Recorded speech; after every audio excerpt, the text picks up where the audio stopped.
दोस्तों ये स्टोरी का 73 भाग है। अगर आपने इस स्टोरी के पिछले वाले भाग नहीं देखे तो मैंने प्लेलिस्ट में मेंशन कर दिया, आप जरूर जाकर के चेकआउट करें। शिवाय बोला अब क्या हुआ छुई मुई। आर्या ने कहा वीरा कहाँ है। शिवाय बोला शायद वॉशरूम में होगी। आर्या ने फिर धीरे से कहा मिस्टर ऑलराउंडर आप मेरे साथ बाहर जाएंगे ना। शिवाय आर्या के थोड़ा सा करीब गया, उसने आर्या के माथे पर चूम कर कहा हाँ जाऊंगा। जैसे ही मुझे टाइम मिलेगा मैं तुम्हें कॉलेज से पिकअप करने आ जाऊंगा, फिर जहां तुम कहोगी वहां टाइम स्पेंड करेंगे। शिवाय की बात सुनकर आर्या के चेहरे की मुस्कुराहट बड़ी हो गई और शिवाय वहां से चला गया। शिवाय जैसे ही कमरे से बाहर आया, हर्षवर्धन, पैंथर, दृष्टि तीनों ही शिवाय को देख रहे थे। शिवाय ने तीनों को देखकर कहा सुबह सुबह कुछ काम नहीं है। तीनों ने ना में गर्दन हिला दी। तीनों के ऐसा करने से शिवाय के चेहरे पर मुस्कुराहट आ गई। शिवाय जाने लगा तो दृष्टि ने शिवाय की कलाई पकड़कर पूछा देवर जी बता तो दीजिए आखिर मेरी बहन के साथ कौन सा गेम खेला जा रहा है। शिवाय ने कहा भाभी जी आपकी बहन दुनिया की सबसे बेवकूफ लड़की है और मुझे देखो दुनिया का सबसे हैंडसम माइंडेड बंदे को दुनिया की बेवकूफ लड़की से प्यार हो गया। मैं उसके साथ कोई गेम नहीं खेलता बल्कि वह मेरा रोज बेवकूफ बनाती है और मैं खुशी खुशी बन भी जाता हूँ। दृष्टि ने गुस्से में शिवाय को उंगली दिखाकर कहा शिवाय भैया मेरी बहन के बारे में तमीज से बात किया करो। मैं अपनी बहन के बारे में कुछ भी उल्टा सीधा नहीं सुनूंगी। शिवाय ने कहा ओहो अभी तो आप और आपकी बहन इस घर में आई भी नहीं और अभी से मुझे वार्निंग देने लगी। जब दोनों बहन यहाँ आओगी तो मुझे लगता है हम दोनों भाइयों का जीना हराम हो जाएगा। दृष्टि को शिवाय की बात बुरी लग गई तो उसने हर्षवर्धन से शिवाय की शिकायत करते हुए कहा सुना चाचू अपनी भाभी से कैसे बात करते हैं। हर्षवर्धन ने शिवाय को डांटते हुए कहा शिवाय यह क्या तरीका है अपनी भाभी से बात करने का। शिवाय बोला चाचू वह मेरी साली भी है और मैं अपनी साली से मजाक भी नहीं कर सकता, हद हो गई यार। पैंथर ने कहा अच्छा वह सब छोड़ो, या बताओ आर्या को ऐसे लेकर क्यों जा रहे थे। शिवाय ने एक गहरी सांस ली और बोला उसे कुछ याद तो है नहीं।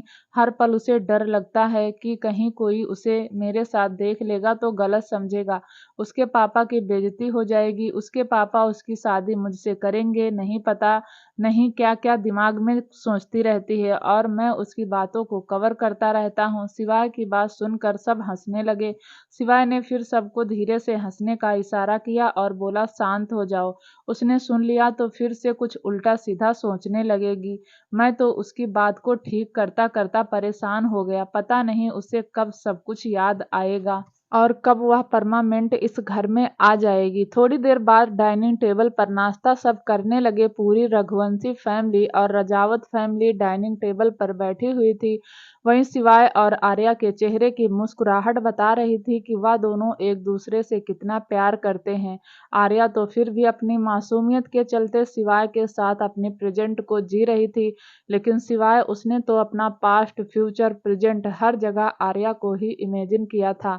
आर्या तो जानती भी नहीं थी कि शिवाय उसे दिल की कितनी गहराइयों से प्यार करता है। आर्या को पता भी नहीं था कि वह सांस ले रही है तो शिवाय की वजह से, वह ठीक है तो शिवाय की वजह से उसकी जिंदगी नॉर्मल हुई, तो शिवाय की वजह से उसे जिंदगी शिवाय ने दी है, वरना आर्या तो एक नॉर्मल जिंदगी कभी भी जी नहीं पाती। आर्या नाश्ता तो कर रही थी लेकिन उसका एक हाथ मोबाइल पर था। उसने शिवाय को मैसेज करके कहा मिस्टर ऑलराउंडर पापा से मेरी शादी की बात कब करोगे, मुझे अब हमेशा के लिए आपके पास आना है। शिवाय ने आर्या के मैसेज को रीड किया तो उसके चेहरे पर एक शरारत भरी मुस्कान आ गई। उसने पूछा और शादी के बाद यहाँ आकर क्या करोगी। आर्या शिवाय की शरारत समझ नहीं पाई और उसने टाइप किया शादी के बाद जो करते हैं वही करूंगी। शिवाय ने पूछा वही तो पूछ रहा हूँ, शादी के बाद यहाँ आकर क्या करोगी। आर्या को अब भी शिवाय का सवाल समझ नहीं आया। आर्या ने अपनी मासूमियत के चलते कहा क्या करूंगी मतलब शादी के बाद क्या करते हैं वही करूंगी। आर्या को अब भी शिवाय की बात समझ नहीं आ रही थी। फिर उसने मुस्कुराते हुए कहा मैं भी सुबह उठकर जाजट की खुली पल्ले की साड़ी पहनूंगी, आपको गीले बालों से जगाऊंगी, फिर आपके लिए चाय लेकर आऊंगी, फिर आप बहुत प्यार से चाय पियेंगे, फिर मैं घर के मंदिर में दिया जलाऊंगी, फिर हम दोनों मिलकर प्रार्थना भगवान से करेंगे। शिवाय आर्या का मैसेज पढ़ते हुए अंदर ही अंदर गुस्से में बोला छुई मुई तू तो रहने दे, शादी करने के लिए मुझे भी कैसी पागल से प्यार हो गया, पता नहीं मेरा इंतजार कब खत्म होगा। तभी शिवाय के कानों में हल्की हल्की हंसी की आवाज आने लगी। शिवाय ने अपनी नजरें मोबाइल से हटाई और बराबर में देखा तो दिव्यांश भी शिवाय के मोबाइल में नजर गड़ाए बैठा हुआ था और अपनी हंसी कंट्रोल करने की कोशिश कर रहा था। शिवाय ने फोन की स्क्रीन स्क्रॉल की और गुस्से में दिव्यांश को देखने लगा। दिव्यांश ने मुस्कुराकर धीरे से शिवाय के कान में कहा, वैसे कटोरा लेकर तो तुझे भी रजावत हाउस के बाहर बैठ जाना चाहिए, क्योंकि हो तो तेरा भी कुछ नहीं सकता। शिवाय गुस्से में दिव्यांश को देख रहा था, फिर उसने भी दांत पीसते हुए कहा, दिव्यांश तुझे पता है तुझे माँ सच में अनाथ आश्रम से लेकर आई थी। यह सुनते ही दिव्यांश को हंसी आ गई, फिर भी उसने अपनी हंसी कंट्रोल करते हुए कहा, आज इस बात का मुझ पर असर नहीं होगा, क्योंकि मुझे बहुत अच्छा लग रहा है कि आर्या जाने अनजाने में तेरी भी बैंड बजा रही है। कितनी मासूम है मेरी साली, नजर ना लग जाए मेरी साली को। शिवाय ने कहा, तेरी साली ने ना मेरी पूरी वाट लगाकर रखी हुई है। दोनों भाई डाइनिंग टेबल पर बात कर रहे थे। वहीं हर्षवर्धन अपने दोनों भतीजे को देख रहा था। हर्षवर्धन के चेहरे पर भी हल्की सी मुस्कुराहट आ गई। जब जब वह शिवाय और दिव्यांश को ऐसे बात करते हुए देखता था तो उसे सुकून मिलता था, वरना ज्यादातर तो वह दोनों एक दूसरे का सिर्फ सिर फोड़ने में ही लगे रहते थे। थोड़ी देर बाद वरदान नाश्ता करके डाइनिंग टेबल से उठा और हर्षवर्धन की तरफ देखकर बोला, अच्छा हर्षवर्धन साहब, अब इजाजत दीजिए। कल आपके कहने से हम रुक गए थे, लेकिन अब तो आप जानते हैं मुझे भी अपना बिजनेस देखना है। हर्षवर्धन ने वरदान को इजाजत दे दी, लेकिन दिव्यांश का चेहरा उतर गया, क्योंकि दृष्टि आज उसके पास से चली जाएगी। कल रात भी दृष्टि दिव्यांश के कमरे में नहीं रुकी। देखते ही देखते रजावत फैमिली रघुवंशी मेंशन से चली गई। दिव्यांश और शिवाय दोनों ही दृष्टि और आर्या को जाते हुए देख रहे थे। दोनों के पास उन्हें रोकने का कोई रीजन नहीं था। दिव्यांश तो फिर भी दृष्टि को कल लेकर आ जाता, लेकिन शिवाय उसे तो अभी और इंतजार करना था। उसका इंतजार कहाँ खत्म होगा उसे भी नहीं पता था। रघुवंशी इंडस्ट्रीज। हर्षवर्धन अपने भतीजे के साथ एक मीटिंग में बैठा हुआ था। करीब 1 घंटे बाद मीटिंग खत्म हो गई। सब अपने अपने केबिन में चले गए, लेकिन शिवाय वहीं बैठा रहा। हर्षवर्धन ने शिवाय को देखकर कहा, तुम यहाँ क्यों बैठे हो, कुछ काम था? शिवाय ने कहा, हाँ चाचू, मैं बहुत बड़ा मॉडलिंग कॉन्टेस्ट ऑर्गेनाइज करने वाला हूँ। इंडिया की टॉप मॉडल उसमें पार्टिसिपेट करेंगी। नैना कपूर भी उसमें पार्टिसिपेट करेगी और उसे हिना बाजवा बीट करेगी। हर्षवर्धन ने कहा, और तुम्हें लगता है कि नैना कपूर इस कॉन्टेस्ट में पार्टिसिपेट करेगी? उसके पास दुनिया भर का पैसा है, वह इस कॉन्टेस्ट में पार्टिसिपेट नहीं करेगी। शिवाय ने हल्का सा मुस्कुराकर कहा, करेगी चाचू, चाचू उसे करना ही पड़ेगा। प्राइस मनी करोड़ 2 करोड़ नहीं बल्कि 5 अरब होगी, और 5 अरब को देखकर तो वह हर किसी के मुंह में पानी आ जाएगा। तो नैना कपूर तो चीज ही क्या है। हर्षवर्धन ने शिवाय की बाजू पकड़कर अपनी तरफ घुमाया और बोला, दिमाग खराब हो गया है तेरा? जो प्राइस मनी 5 अरब रखेगा, इतना बजट नहीं है हमारी कंपनी का कि हम नैना कपूर को हराने के लिए इतना बड़ा लॉस झेलें। शिवाय ने मुस्कुराकर कहा, क्या चाचू, आपकी जब से शादी हुई है दिमाग से काम लेना बंद कर दिया है क्या? यह सुनते ही हर्षवर्धन ने एक चाटा शिवाय के गाल पर लगाया। शिवाय का चेहरा एक तरफ हो गया। शिवाय ने बच्चों की तरह मुंह बनाकर हर्षवर्धन को देखा और बोला, चाचू आपको नहीं लगता कि आपके हाथ पैर कुछ ज्यादा ही चलते हैं? मतलब आपको अच्छी बीवी मिल गई, इसका मतलब यह है कि आप जब मन में आएगा तब अपने हाथ से खेलेंगे। हर्षवर्धन ने कहा, तू तो अपनी जुबान पर कंट्रोल किया कर, उल्टी सीधी बातें क्यों करता है? शिवाय ने कहा, उल्टी सीधी बातें कहाँ कर रहा हूँ, सही तो कह रहा हूँ। आप दिमाग का इस्तेमाल नहीं करते। यह कॉन्टेस्ट देखेंगे, प्राइस मनी भी 5 अरब होगी और यह कॉन्टेस्ट हिना बाजवा ही जीतेगी। घर का पैसा घर में ही रहेगा। हमें तो बस दुनिया के सामने नैना कपूर को हराना है, उसकी इंसल्ट करनी है, जो इस कॉन्टेस्ट के जरिए हम कर देंगे। हर्षवर्धन ने शिवाय को समझाते हुए कहा, देखो शिवाय, बहुत मुश्किल से हम सब एक हुए हैं।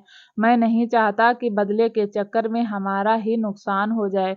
मुझे कोई बदला नहीं लेना। नैना कपूर इतनी इम्पोर्टेंट भी नहीं है उसके लिए हम सब कुछ करें। माफ कर दे ना नैना कपूर को भी, वैसे भी उसके अंदर दिमाग कम है और कहते हैं कि ऐसी औरतों से उलझना नहीं चाहिए। शिवाय ने आईब्रो उचका कर कहा, चाचू आप ना नैना कपूर को हर बार छोड़ देते हो, तभी उसकी हिम्मत इतनी बढ़ गई।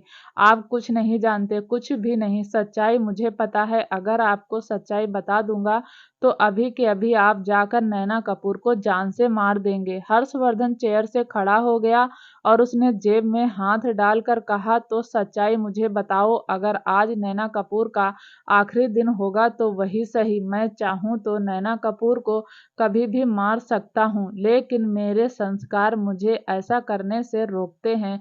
तभी वह जिंदा है, वरना कब की मर गई होती। शिवाय ने कहा, इसीलिए तो मैं आपको सच्चाई नहीं बताता। दुश्मन को एक झटके से नहीं मारना चाहिए, तड़पा तड़पा कर मारना चाहिए। मैं पहले नैना कपूर की पोजीशन छीन लूंगा, उसके बाद उसे फाइनेंशियली भी करूंगा, उसके बाद ही उसे मौत के दरवाजे तक लेकर जाऊंगा। हर्षवर्धन ने एक गहरी सांस लेकर कहा, शिवाय सोच लो कि क्या सच में नैना कपूर को इस हद तक तोड़ना सही होगा। चाहे कुछ भी हो, वह एक औरत है और हम एक औरत के साथ यह सब करते हुए अच्छे नहीं लगते।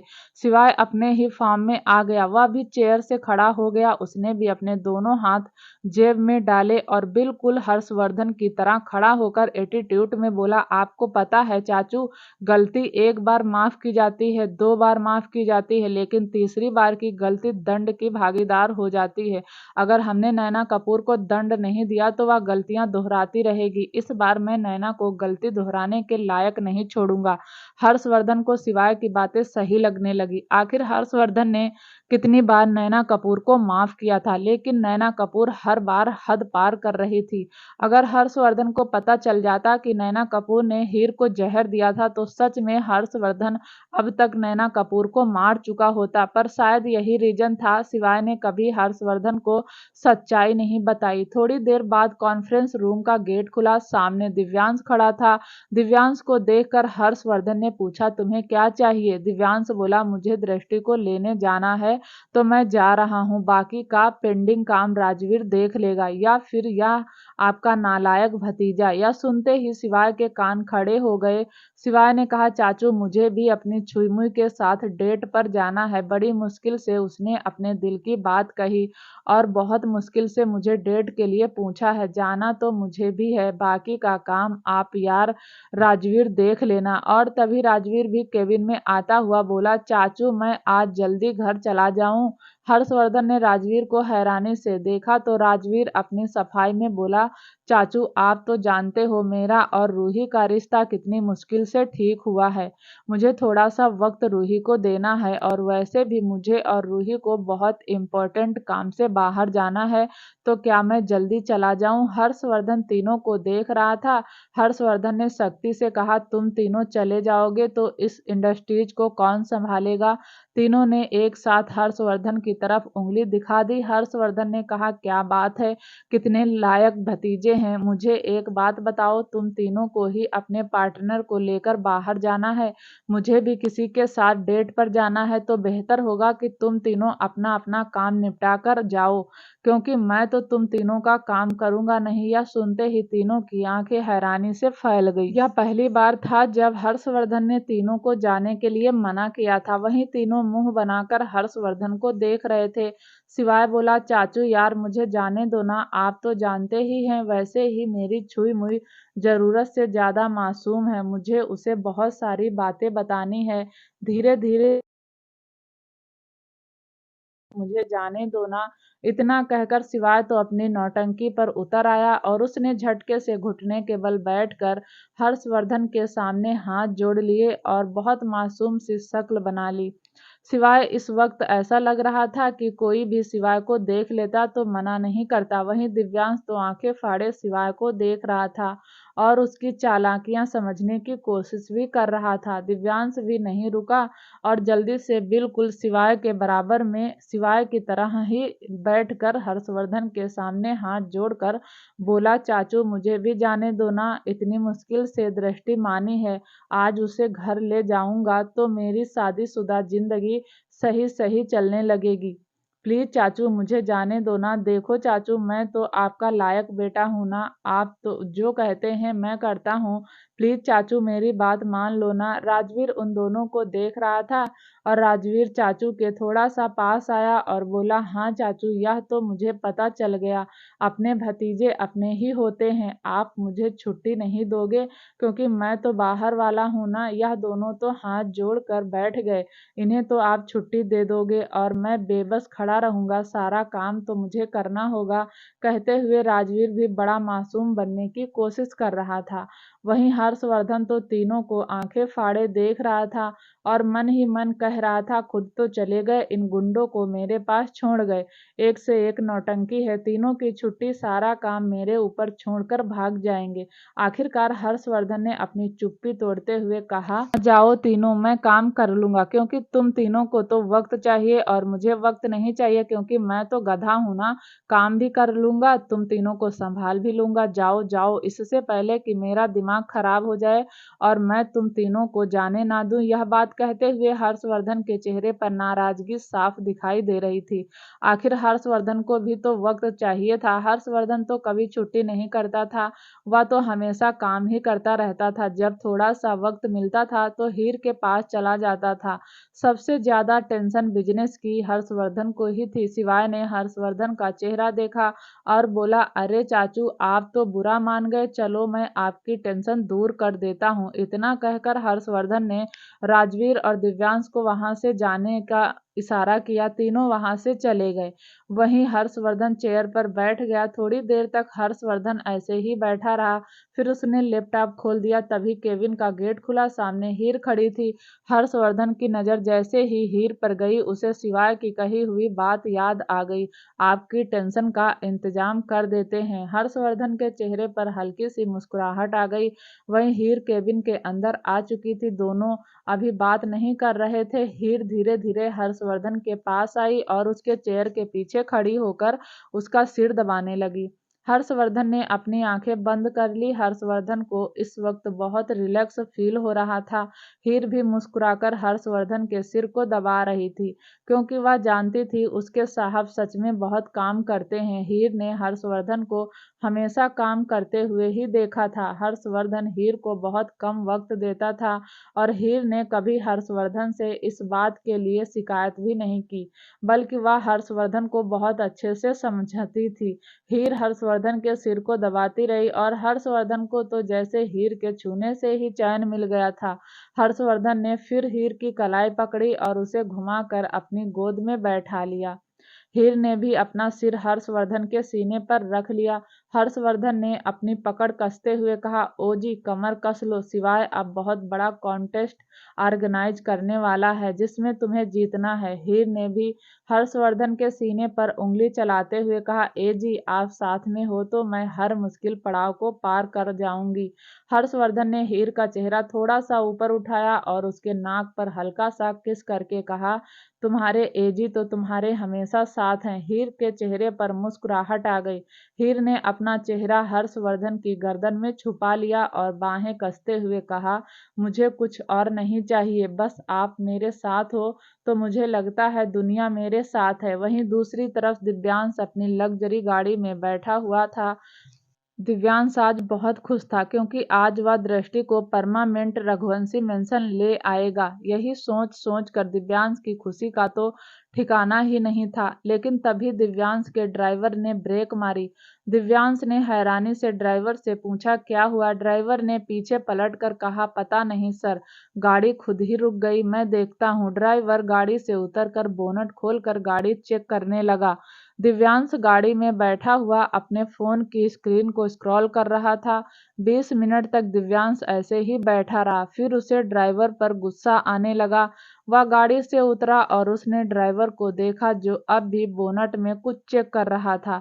दिव्यांश ने कहा, क्या हुआ है? ड्राइवर ने दिव्यांश की तरफ देखकर कहा, पता नहीं सर, अपने आप ही गाड़ी बंद हो गई। पेट्रोल भी पूरा है, शायद खराब हो गई। दिव्यांश ने अपनी हथेली अपने माथे पर मार ली और बोला, तुम भी ना, खैर छोड़ो, मेरे लिए दूसरी गाड़ी का अरेंजमेंट करो।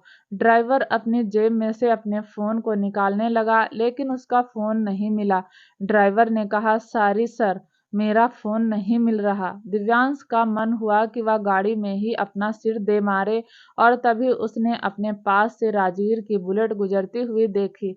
दिव्यांश ने राजवीर से लिफ्ट मांगते हुए हाथ हिलाया और राजवीर ने भी अपनी बुलेट दिव्यांश की गाड़ी के पास रोकी। राजवीर ने अपना हेलमेट निकाल कर कहा, क्या हुआ? दिव्यांश ने कहा, यार राजवीर, आज दृष्टि को लेने जाना था और मेरी गाड़ी खराब हो गई, तू मुझे लिफ्ट दे दे। राजवीर ने हल्का सा मुस्कुराकर कहा, कहाँ तक लिफ्ट चाहिए? दिव्यांश ने अपने बालों में हाथ मारकर बड़े स्टाइल से कहा, रजावत हाउस तक दे दे। राजवीर ने भी बड़े स्टाइल के साथ कहा, रजावत हाउस यहाँ से 30 किलोमीटर दूर है, मैं कोई लिफ्ट नहीं देने वाला। इतना कहकर राजवीर अपना हेलमेट फिर से पहनने लगा, लेकिन तभी दिव्यांश मौके का फायदा उठाकर उसके पीछे बैठ गया और बोला, यार राजवीर, मत करना, ऐसे दे देना, देख तू हमारा बहनोई है ना, और सबसे बड़ी बात तू हमारा सीनियर भी तो था। राजवीर इरिटेट हो गया। राजवीर ने कहा, दिव्यांश यार ऐसे मत कर, रजावत हाउस बहुत दूर है, मैं तुझे लिफ्ट नहीं दे सकता, उतर मेरी बाइक से, मुझे रूही के साथ बहुत जरूरी काम से जाना है, तू कैब बुक कर ले या फिर रघुवंशी इंडस्ट्रीज से दूसरी गाड़ी मंगवा ले, उतर जा यार। दिव्यांश आज बच्चा बन गया था, उसे तो दृष्टि और अपने बच्चे से मिलने की इतनी जल्दी थी कि वह तो सुपरमैन बनकर हवा में उड़कर ही उनसे मिलने चला जाता, पर क्या करता, उसके पास पावर नहीं थी। दिव्यांश ने कहा, यार सीनियर, तुझे थोड़ी तो शर्म आनी चाहिए, तू तो रोज ही रूही से मिलता है, लेकिन मैं तो कितने दिनों बाद अपनी बीवी को लेकर आऊंगा, प्लीज राजवीर भी छोड़ देना। राजवीर भी पूरे तरीके से इरिटेट हो चुका था, क्योंकि उसे रूही के साथ एक जमीन देखने जाना था, इसलिए वह जल्दी घर जा रहा था ताकि वह रूही के साथ टाइम भी बिता ले और अपने सपनों की उड़ान भी भर ले। लेकिन दिव्यांश उसे जाने ही नहीं दे रहा था। राजवीर कुछ बोलता उससे पहले ही दिव्यांश ने अपने पीछे किसी को बैठता हुआ महसूस किया। दिव्यांश ने पीछे पलटकर देखा तो वह कोई और नहीं शिवाय था। शिवाय ने भी बड़े नॉर्मल तरीके से राजवीर की बाजू पर हाथ मार कर कहा, चल राजवीर, जल्दी चल, मुझे भी छोड़ दे, मेरी छुई मेरा वहीं इंतजार कर रही, बड़ी मुश्किल से अपने दिल की बात मुझे कही है, अब एक और मिनट में उसे इंतजार नहीं करवाना चाहता। तुझे तो पता है उसे कुछ भी याद नहीं और मैं उसे कुछ याद दिलाना भी नहीं चाहता। मुझे ऐसे ही, बस ऐसे ही मुझे प्यार करती रहे, मुझे और कुछ नहीं चाहिए। चलना सीनियर, जल्दी चल, मुझे जल्दी छोड़ दे। राजवीर का दिमाग पूरी तरीके से खराब हो गया था। वह दांत पीसते हुए हल्का सा पलटा और बोला, तुम दोनों का दिमाग खराब है या दिमाग है ही नहीं यार, मेरे पास बस एक बुलेट है, चाचू ने जो गाड़ी दी थी वह घर पर खड़ी है, लेकिन तुम दोनों के पास तो कितने सारे ऑप्शंस हैं, गाड़ी मंगवा सकते हो, कैब बुक कर सकते हो, लेकिन फिर भी दोनों मेरी बुलेट के पीछे बैठे हो। और तभी शिवाय ने राजवीर की बात काटते हुए कहा, यार राजवीर, थोड़ा सा आगे होना, मुझे जगह कम मिल रही है।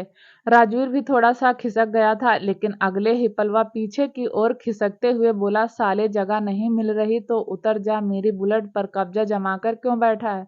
लेकिन शिवाय मानने वाला नहीं था। वह और ज्यादा खिसकते हुए बोला, यार दिव्यांश, तू ही थोड़ा सा इसे समझा, मैं गिर जाऊंगा यार, हाथ पैर टूट जाएंगे, फिर अपनी छुई मुई से मिलने कैसे चला जाऊंगा, थोड़ा आगे खिसक जा। दिव्यांश भी थोड़ा सा आगे खिसक गया। वहीं राजवीर का तो मन कर रहा था अपने दोनों सालों को उठाकर पटक दे, लेकिन क्या कर सकता था, उन दोनों को पटक भी नहीं सकता था।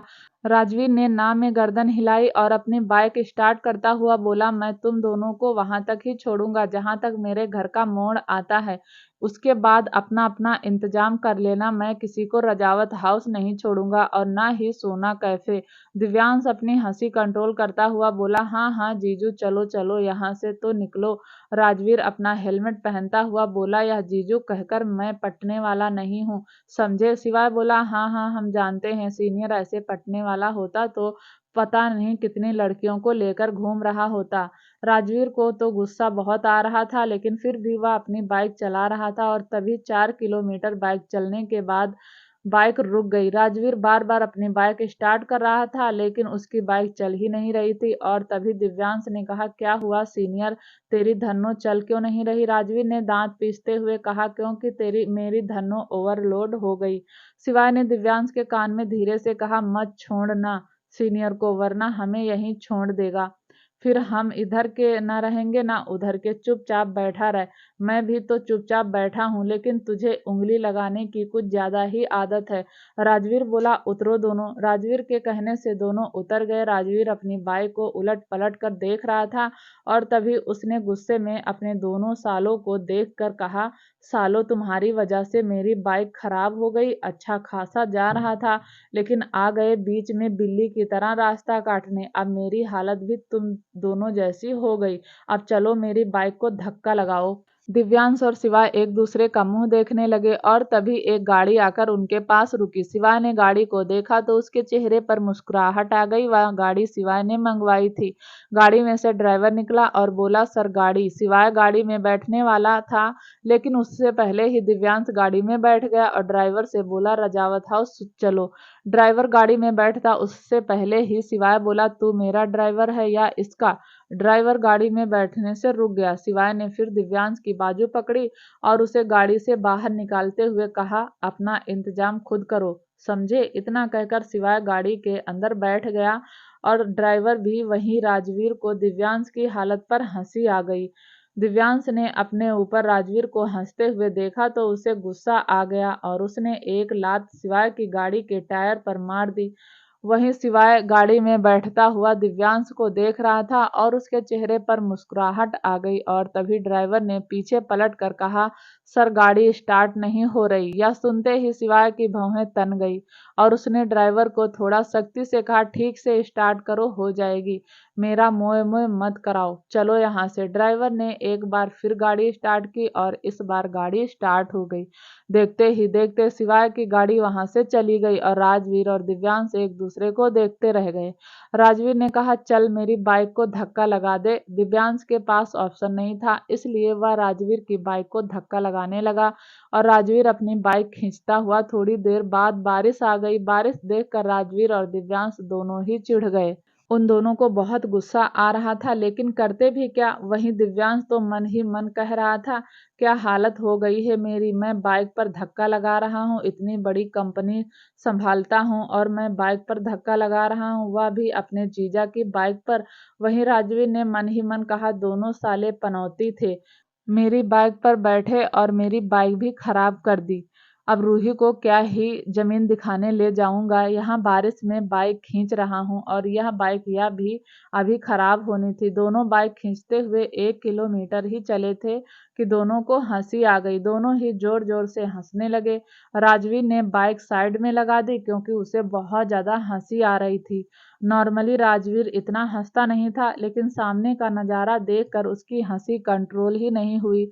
वहीं दिव्यांश, वह तो हंसता हंसता फुटपाथ पर ही बैठ गया। राजवीर और दिव्यांश का हंस हंस कर बुरा हाल था। दोनों ही सड़क पर लेटने के लिए तैयार थे क्योंकि सामने का नजारा ही कुछ ऐसा था। सामने शिवाय हाथ बांधे मुंह फुलाकर खड़ा था और उसका ड्राइवर बोनट खोलकर गाड़ी चेक कर रहा था, जिसका साफ मतलब था कि शायद आज शिवाय की गाड़ी भी खराब हो गई। वहीं शिवाय उन दोनों को देखकर अंदर ही अंदर सुलग रहा था। बारिश उन तीनों की हालत को देखकर हंस रही थी, तीनों ही भीग रहे थे। वहीं शिवाय अब धीरे धीरे उन दोनों को हंसता हुआ देखकर खुद भी हंसे बिना नहीं माना और हंसता हंसता गाड़ी से टेक लगाकर वहीं बैठ गया और फिर बोला, आज हम तीनों को कुछ ज्यादा ही जल्दी है ना, इसीलिए हम तीनों घर नहीं जा पा रहे। यार कोई मुझे मेरी छुई मुई से मिला दे। वहीं दिव्यांश ने भी हंसते हुए कहा, अबे तेरी छुई मुई तो फिर भी अभी अभी मानी है। मेरा सोच दृष्टि मेरा इंतजार कर रही होगी और मैं यहाँ बाइक के पीछे धक्का लगा रहा हूँ। वहीं राजवीर ने भी हंसते हुए कहा, सालो तुम दोनों की वजह से मैं भी घर नहीं जा पाया, नहीं तो अच्छा खासा जा रहा था। लेकिन तुम दोनों मुझे ऐसे मिले कि मैं भी तुम दोनों के साथ ही फंस कर रह गया। कहते हुए तीनों फिर से हंसने लगे। थोड़ी देर तक तीनों ऐसे ही हंसते रहे। फिर राजवीर खड़ा हुआ और बोला, मैं तो पैदल निकल रहा हूँ। वहीं दिव्यांश अपने फोन को निकालकर कैब बुक करने की कोशिश कर रहा था, लेकिन उसकी कैब भी बुक नहीं हो रही थी। बारिश की वजह से उसे नेटवर्क ही नहीं मिल रहा था और तभी शिवाय ने किसी से लिफ्ट मांगी, लेकिन एक भी गाड़ी रुक नहीं रही थी। शिवाय कंटिन्यू लिफ्ट मांग रहा था और तभी राजवीर ने ड्राइवर को देखकर कहा, यहाँ आसपास कहीं पार्किंग है जहाँ मैं अपनी बाइक पार्क कर दूं। ड्राइवर ने एक तरफ इशारा करते हुए कहा, सर वहाँ पार्क कर दीजिए, वहाँ आपकी बाइक पार्क हो जाएगी। राजवीर ने देखा तो वहां करीब 500 मीटर दूर एक पार्किंग बनी हुई थी।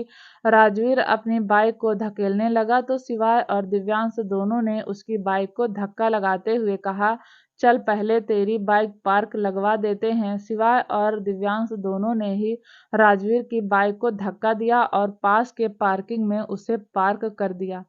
तीनों फिर से सड़क पर आ गए। बारिश तेजी से हो रही थी। उस बारिश को अब तीनों एंजॉय करने लगे। जहां थोड़ी देर पहले तीनों को टेंशन हो रही थी, वहीं अब तीनों उस सिचुएशन को एंजॉय करने लगे और एक दूसरे की टांग खींचने लगे। शिवाय ने दिव्यांश का मजाक उड़ाते हुए कहा, दिव्यांश चलना, भाभी से बोल नाव लेकर आ जाएगी और तू उस नाव में बैठकर चला जाइयो। वैसे भी सड़क पर थोड़ी देर बाद पानी भर जाएगा। यह सुनते ही राजवीर जोर जोर से हंसने लगा। वहीं दिव्यांश का मुंह बन गया। दिव्यांश ने कहा, तू बुला लेना, अपनी छुई मुई को आ जाएगी हंटर वुमेन बनकर और अपने हंटर से हमें उठाकर ले जाएगी। यह सुनते ही अब राजवीर भी जोर जोर से हंसने लगा। फिर उसने दोनों को देखा और बोला, इस मामले में मैं थोड़ा सा किस्मत वाला हूँ। तुम दोनों चाहकर भी अपनी बहन का मजाक नहीं उड़ाओगे। इस पर शिवाय ने कहा, लेकिन तेरी तो उड़ा सकते हैं। राजवीर ने हैरानी से शिवाय को देखा, जैसे पूछना चाहता हो, मेरी मजाक कैसे उड़ाओगे। और तभी शिवाय ने कहा, सीनियर तुझे याद है ना, तुझे एक बार प्रोफेसर ने भी ऑफर किया था। क्या नाम था दिव्यांश उसका। और दिव्यांश हंसते हुए बोला, शीला। शीला सुनते ही दिव्यांश और शिवाय दोनों ही जोर जोर से हंसने लगे और फिर दोनों ने एक साथ कमेंट मारते हुए कहा, शीला शीला की जवानी। यह कहकर दोनों भाई स्टेप से स्टेप मिलाकर बारिश में ही नाच रहे थे। वहीं राजवीर तो दोनों को खा जाने वाली नजरों से देख रहा था। फिर उसने दोनों को पॉइंट करके कहा, सालो चुप हो जाओ वरना दोनों को यहीं पटक पटक कर मारूंगा। कहते हुए राजवीर के चेहरे पर भी हल्की सी मुस्कुराहट थी, क्योंकि उसे भी अपने कॉलेज के दिन याद आ गए थे। तभी दिव्यांश ने राजवीर के कंधे पर हाथ मारकर कहा, बस बस सीनियर, ज्यादा खुश होने की जरूरत नहीं है। तुझसे 4 साल बड़ी थी शीला मैम। राजवीर भी कहाँ कम था, उसने भी शिवाय को जवाब देते हुए कहा, हाँ तो मैं कौन सा उसे तेरी बहन की सौतन बना रहा हूँ। कहकर राजवीर भी हंसने लगा। वहीं दिव्यांश और शिवाय दोनों मुंह बनाकर राजवीर को देख रहे थे।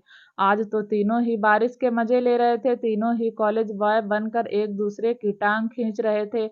वहीं राजवीर शिवाय और दिव्यांश की शक्ल देखकर जोर जोर से हंसने लगा। राजवीर कम ही हंसता था, लेकिन जब हंसता था तो उसकी पर्सनालिटी और ज्यादा अट्रैक्टिव लगती थी। आसपास के लोग तो राजवीर को ऐसे हंसता हुआ देखकर रुक रुक कर देख रहे थे। वहीं राजवीर ने एक लड़की को देखा जो अपनी स्कूटी रोक कर राजवीर को देख रही थी। राजवीर ने अपना एक हाथ हिला हिला कर उसे आगे चलने का इशारा किया और बोला, चलो चलो, या पीस पहले ही रिजेक्ट है।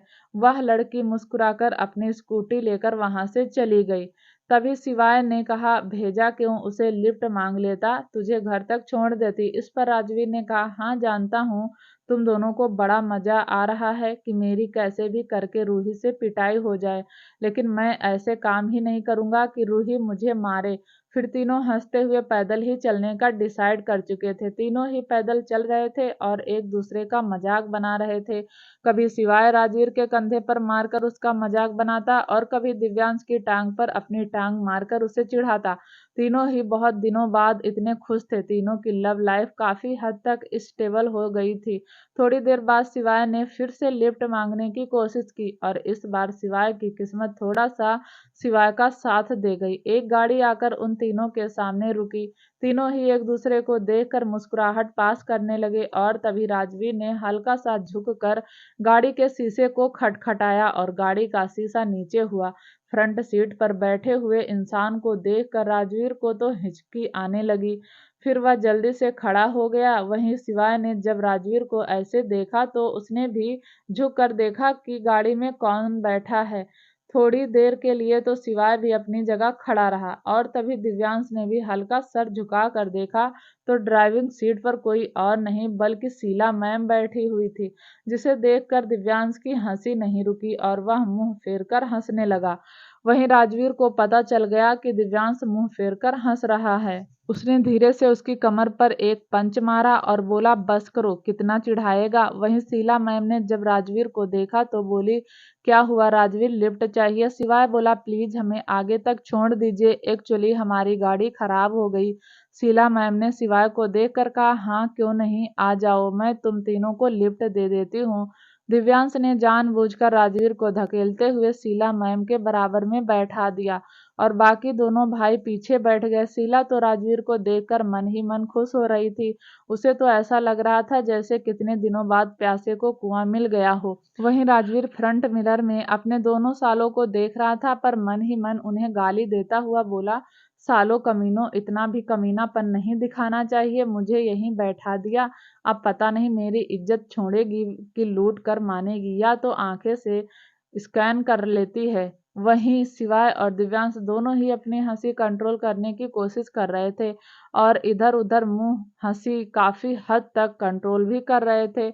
उन दोनों को ही राजवीर की कंडीशन पर हंसी आ रही थी। हालांकि दोनों ने ही राजवीर को उस कंडीशन में फंसाया था, फिर भी राजवीर की शक्ल देख देख कर दोनों एंजॉय कर रहे थे। वहीं शीला मैम का तो ध्यान ड्राइविंग पर कम और राजवीर पर ज्यादा था और तभी शीला मैम ने धीरे से कहा, और राजवीर, जिंदगी में क्या चल रहा है? फिर उसने भी शीला को जवाब देते हुए कहा, मैंने शादी कर ली, मेरा एक बच्चा भी है। यह सुनते ही शीला मैम बहुत शौक हो गई और उससे ज्यादा तो शिवाय और दिव्यांश शौक हो गए, लेकिन वह समझ रहे थे कि आखिर राजवीर शीला मैम से झूठ क्यों बोला, क्योंकि वह दोनों भी शीला मैम की आदत को जानते थे। शीला मैम ने भी उदास भरे लहजे में कहा, ओ राजवीर, तुम तो पूरे कॉलेज के एलिजिबल बैचलर थे और तुमने भी मेरा दिल तोड़ दिया। इतनी जल्दी क्या थी शादी करने की, थोड़ा ठहर कर शादी कर लेते। राजवीर ने मुस्कुराकर कहा, वह एक्चुअली मेरे घर वाले मुझ पर प्रेशर दे रहे थे, इसलिए मैंने एक बहुत अच्छी लड़की से शादी कर ली और अब उस लड़की से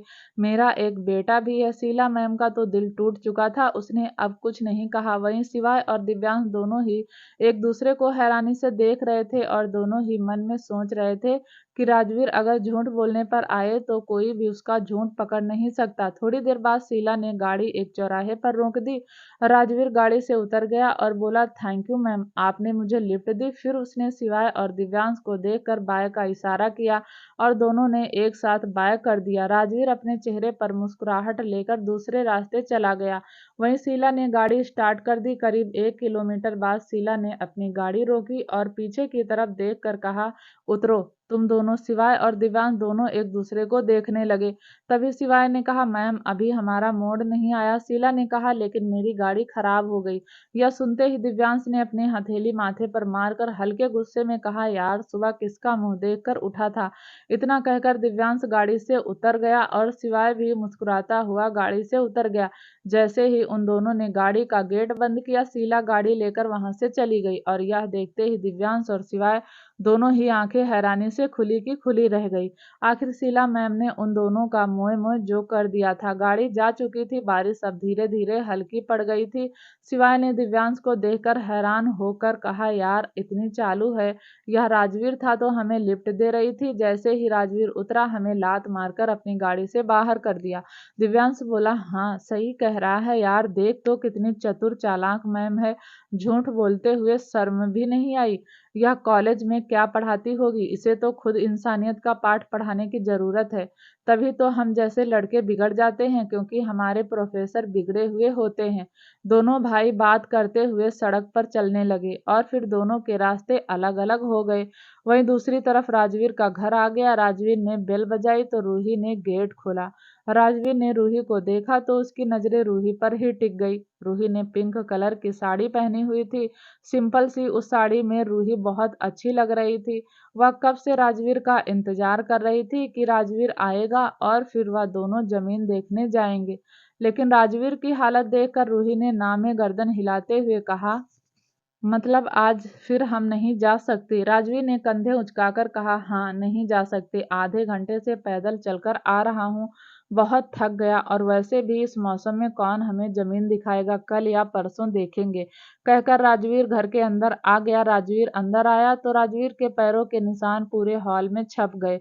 इसकी वजह से रूही को हल्का सा गुस्सा आ गया। रूही बोली, राजवीर देखा तुमने, मेरा साफ किया हुआ फर्श गंदा कर दिया। ऐसे मत देखो, मैं बहुत मुश्किल से सफाई करती हूँ और देखा तुमने, एक ही मिनट में पूरा घर गंदा कर दिया। राजवीर अपने कमरे की तरफ जाता हुआ बोला, अभी तो तुम पूरी तरीके से बीवी बनी भी नहीं हो, तुमने तो मेरी अभी से बैंड बजानी शुरू कर दी यार। पैर को क्या मैं बाहर छोड़कर आता? रूही ने भी राजवीर को जवाब देते हुए कहा, बाहर छोड़कर नहीं आते, लेकिन कम से कम सूज तो निकाल सकते थे। राजवीर ने पलट कर रूही को देखा। रूही ऐसे देख रही थी जैसे वह उससे कितना नाराज हो। आखिर राजवीर ने उसकी सफाई खराब जो कर दी थी। राजवीर थोड़ा सा रूही के करीब आया। उसने रूही की कमर पर हाथ डालकर खुद से सटा लिया और फिर झटके से अपने बाल हिला दिए। राजवीर के बालों से गिरता हुआ पानी रूही के चेहरे पर गिर गया और रूही ने कसकर अपनी आंखें बंद कर ली, लेकिन रूही के चेहरे पर एक मुस्कुराहट आ गई क्योंकि राजवीर उसके करीब आया था। राजवीर ने अपना माथा रूही के माथे से लगा दिया और रूही ने भी अपने हाथ राजवीर की कमर पर लपेट दिए। रूही राजवीर दोनों एक दूसरे की गर्म सांसें महसूस कर रहे थे और तभी राजवीर ने झुककर रूही के गाल पर किस किया। रूही की बॉडी में झंझनाहट सी दौड़ गई। राजवीर की पकड़ रूही पर मजबूत हो गई। राजवीर ने रूही को गोद में उठा लिया। रूही के दिल की धड़कनें बढ़ गई। वह अंदर ही अंदर खुश भी थी कि फाइनली उसकी और राजवीर के बीच की दूरियां खत्म हो जाएंगी। राजवीर अपने रिश्ते को एक्सेप्ट कर लेगा। राजवीर रूही को लेकर बेडरूम में आ गया। उसने बहुत धीरे से रूही को बेड पर लिटा दिया, माथे पर किस किया, उसके गाल पर किस किया। राजवीर ने धीरे से रूही के कान में कहा, रूही क्या मैं अपनी बीवी से प्यार कर लूं? या सुनते ही रूही की दिल की धड़कन जो पहले से ही डबल स्पीड से भाग रही थी, वह और ज्यादा तेज भागने लगी। रूही ने आंखें कसकर बंद की हुई थी और हल्की सी हाँ में गर्दन हिला दी और राजवीर ने अपना चेहरा रूही के गर्दन में छुपा दिया। राजवीर के हाथ अब रूही की साड़ी पर घूम रहे थे। राजवीर रूही से थोड़ा सा दूर हुआ। उसने अपनी गीली शर्ट के बटन खोलने शुरू किए। वहीं रूही ने हल्की सी आंखें खोलकर देखी तो उसके दिल की धड़कनें और ज्यादा बढ़ गई। राजवीर ने अपनी शर्ट उतारी और साइड में फेंक दी और रूही के होठों को कैप्चर कर लिया। रूही ने भी अपनी पकड़ राजवीर पर कस दी, लेकिन राजवीर रूही को ठीक से किस कर पाता, उससे पहले ही राजवीर रूही से दूर हो गया और फिर वह जल्दी से खड़ा हो गया। रूही तो आंखें फाड़े राजवीर को देख रही थी। अभी थोड़ी देर पहले तो राजवीर इतना रोमांटिक था और अभी अचानक से दूर हो गया। रूही एक बार राजवीर को देखती और एक बार राजवीर की शर्ट को, जो कमरे के कोने में बेचारी सी शक्ल बनाकर पड़ी थी। और तभी राजवीर ने एक छींक मारी। रूही ने कसकर आंखें बंद कर ली। रूही को समझ आ गया कि राजवीर को ठंड लग गई और इसलिए वह रूही से दूर हो गया। वहीं राजवीर अब छींके पर छींके मारे जा रहा था। रूही ने जल्दी से अपनी साड़ी का आंचल ठीक किया और बेड से उठकर राजवीर के पास गई। रूही ने राजवीर से कहा, राजवीर बड़े हीरो बनकर शर्ट उतारी थी, देखा ठंड लग गई। रूही कबर्ड में से टॉवल लेकर आई और उसने राजवीर का सिर पोंछना शुरू किया। उसे राजवीर पर तरस भी आ रहा था, प्यार भी आ रहा था और गुस्सा तो बहुत ज्यादा आ रहा था। इतने दिनों बाद तो राजवीर रूही के करीब आया था और आज भी रूही का पोपट हो गया। फिर उसने राजवीर का सिर पोंछकर कहा, अब जाओ गर्म पानी से नहा लो, मैं तुम्हारे लिए चाय लेकर आती हूँ। रूही ने राजवीर को बाथरूम में धकेला। रूही को इस वक्त गुस्सा आ रहा था। फिर उसने राजवीर के कपड़े निकाल कर बेड पर रखे और राजवीर की गीली शर्ट उठाई। फिर उसने वह गीली शर्ट एक बकेट में रखी और खुद किचन में चली गई। रूही गुस्से में राजवीर के लिए चाय बना रही थी। रूही चाय बनाती बनाती पैर पटककर खुद से बोली, यह मेरे साथ ही क्यों होता है? इतनी मुश्किल से तो राजवीर का मूड रोमांटिक मूड में बदला था। एक किस भी ढंग से नहीं हुई और राजवीर की तबीयत खराब हो गई। पता नहीं मेरा तो क्या होगा। थोड़ी देर बाद रूही चाय लेकर कमरे में गई। राजवीर तब तक नहाकर बाहर आ चुका था। राजवीर ने लोअर शर्ट पहना हुआ था। रूही ने चाय टेबल पर रखी और राजवीर को बेड पर बैठने का इशारा किया। राजवीर बेड पर बैठ गया। रूही ने ब्लैंकेट निकाला और राजवीर को ब्लैंकेट से कवर कर दिया और फिर राजवीर के सामने चाय की ट्रे रखते हुए बोली, गरम गरम चाय पी लो, थोड़ा सा रिलैक्स मिलेगा। और इतने में राजवीर ने फिर से छींके मारी। रूही ने कसकर आंखें बंद कर ली। राजवीर रूही की सिचुएशन को समझ रहा था। उसने कंधे उचकाकर कहा, सॉरी रूही। रूही ने राजवीर की तरफ चाय का कप बढ़ाते हुए कहा, कोई बात नहीं, मैंने तो वैसे भी इस रिश्ते में बहुत इंतजार किया है, थोड़ा और कर लूंगी। राजवीर ने धीरे धीरे चाय पी ली और कप रूही को दे दिया। रूही ने कप लिया और साइड में रख दिया। राजवीर ने फिर एक हाथ से इशारा करके रूही को अपने पास बैठने का इशारा किया। रूही का मूड अब भी बहुत खराब था, लेकिन फिर वह राजवीर के ब्लैंकेट में चली गई और उसने अपना सिर राजवीर के सीने पर रख लिया। राजवीर ने अपनी बाहें मजबूत करते हुए कहा, रूही तुम बहुत अच्छी हो, बहुत अच्छी। यकीन नहीं आता कि तुम इतनी समझदार भी हो सकती हो। जब तुम्हें पहली बार देखा था तो लगा था तुम्हारे अंदर दिमाग कम है, फिर जैसे जैसे तुम्हारे साथ वक्त बिताता गया तो मुझे सच में लगने लगा कि तुम्हारे अंदर सच में दिमाग कम है। और जब मुझे पता चला कि तुम अभय से प्यार करती हो तब तो मुझे कंफर्म हो गया कि तुम्हारे अंदर दिमाग सच में कम है। राजवीर अपनी ही धुन में बोले जा रहा था, बिना यह सोचे कि रूही उसे गुस्से में घूरे जा रही है। राजवीर आगे बोला, तुम्हें पता है, फिर जब तुम मेरे घर आई तब मुझे लगा कि तुम तो सच में बहुत बड़ी पागल हो। तुम पागल में मास्टर की हुई हो, लेकिन फिर धीरे धीरे समझ आया कि तुम पागल नहीं हो, तुम तो बहुत समझदार हो, बहुत अच्छी हो, बहुत प्यारी हो। अपनी बात खत्म करने के बाद राजवीर ने रूही को देखा तो रूही गुस्से में राजवीर को देख रही थी। राजवीर ने अपनी बातों में ध्यान दिया तो उसे समझ आया कि उसने रूही को समझदार बस एक बार बोला, बाकी तो कई बार उसे पागल बोल दिया। और अगर किसी लड़की को पागल बोल दो तो वह लड़की सामने वाले को चीर फाड़ कर रख जाती है, और यह बात राजवीर अच्छे से समझता था। राजवीर रूही को देखता हुआ अपना सलाइवा गटक रहा था। वहीं रूही ने दांत पीसते हुए तकिया उठाया और राजवीर को मारते हुए बोली, मैं कोई समझदार नहीं हूँ, पागल ही हूँ। समझदार बनकर तो तुमने मेरी बैंड बजा रखी हुई है। समझदार बनी रहूं और तुम्हारा इंतजार करती रहूं, और अगर कभी महीने 2 महीने में तुम्हारा मूड बन जाए तो तुम्हें ठंड लग जाती है। तुम्हारे तो नखरे ही खत्म नहीं होते। तुम्हें पता है मुझे भी तुम्हारी जरूरत है, लेकिन तुम तो पता नहीं खुद को क्या समझती हो। कहते हुए रूही ने राजवीर को ना जाने कितने ही तकिए मार दिए थे। वहीं राजवीर तो खुद को बचाने के लिए अपने चेहरे को कवर कर रहा था, लेकिन रूही मानने वाली नहीं थी। उसने तो राजवीर को अनगिनत तकिए मार दिए, पर तभी राजवीर को फिर से एक छींक आई। रूही रुक गई। रूही ने राजवीर की कमर को रब करते हुए कहा, अच्छा तुम थोड़ा सा आराम कर लो, मैं तुम्हारे लिए कुछ जल्दी से बनाकर लाती हूँ। दोस्तों आगे क्या होगा जानने के लिए प्लीज चैनल को लाइक शेयर सब्सक्राइब जरूर करें, ताकि जब भी वीडियो डालें आपको नोटिफिकेशन तुरंत मिले। तब तक के लिए नमस्कार, धन्यवाद।